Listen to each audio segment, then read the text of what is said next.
Hello there, fellow citizens of the internet. My name is Moses. You're watching this on Red Blue, and today I'm going to be reviewing the Apple MacBook Air with the M1 chip. Now, I've had this laptop for about four and a half months now, so I think I am in a good place where I can actually give an unbiased opinion in as far as covering the performance, covering the reliability, the portability, and as well as just overall user experience. Speaking of experience, I want to take a quick second and remind you to experience the like button so that you can help others find this video. Anyways, so let's start with performance. So when Apple first announced this chip, I just thought that they were hyping up their own processor for marketing purposes, right? No. When it comes to performance, I don't know what magic that they are using, but the M1 chip is significantly more powerful and efficient in as far as processing power in comparison to their Intel predecessors. I am currently using the Apple MacBook Air with the M1 chip, and this laptop with its most basic configuration, I am editing on Adobe Premiere Pro. I am editing 4K footage without a single glitch. I game. I'm not a huge gamer, however, I do play Apex Legends with relative ease. And like I said, I do video editing full time on this machine with zero hiccups. If you are an average user that simply uses your laptop for, let's say, video conferencing, web browsing, watching movies, this laptop is a killer. You will not need to upgrade to the MacBook Pro, or in my opinion, you won't really have to upgrade to anything for the next few years because the performance of this laptop is actually really good, genuinely good, objectively good. Now, I was very hesitant to get the MacBook Air because I thought, well, I'm a content creator, so eventually I'm gonna run into some processing issues. I will need a better laptop. Honestly, no, I haven't needed it. I don't think I'll be needing it anytime soon. So if you are an average consumer, if you're someone that simply uses your laptop for leisure, the Apple MacBook Air with the M1 chip will do you just fine. Now let's move on from performance and go on to the keyboard.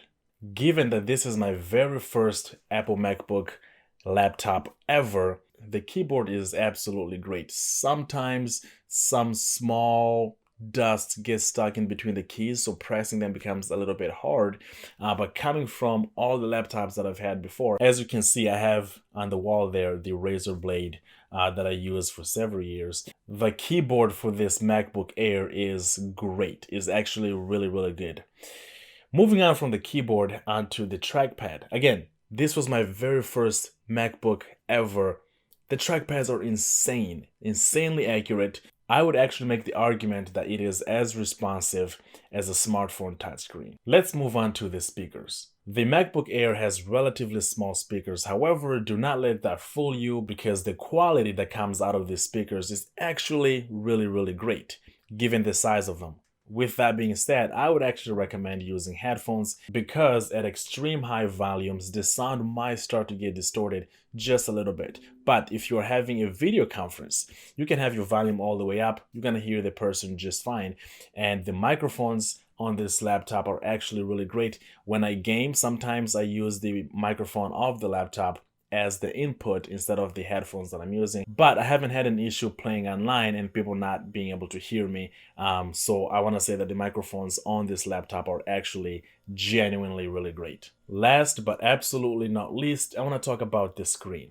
The screen quality is great for watching movies, watching videos on YouTube, browsing through content, everyday tasks like that. The screen is perfect. Now, if for whatever reason you find yourself using your laptop outside, you might actually wish that the screen could get a little bit brighter. But the cases when you are going to be using your laptop outside might be very few and far in between, at least for the everyday person.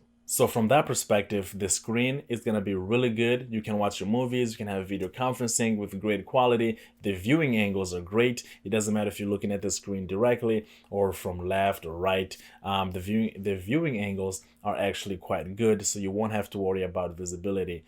Now, you will have to worry about glare. You are actually going to experience a lot of reflections, which means that if you're sitting by a window, this might be an uncomfortable working experience for you. So if you are considering to upgrade from whatever MacBook Pro or MacBook Air you may have that does not have the M1 chip, I would highly recommend upgrading to the M1 MacBook Air or the MacBook Pro depending on your workflow needs. Again, for the everyday person, the MacBook Air will do fantastically. What would also be fantastic is you hitting the like button so that you can help others find this video. Anyways, my name is Moses. You've been watching this on Red Blow, and I'll catch you in the next video. Peace. Hey,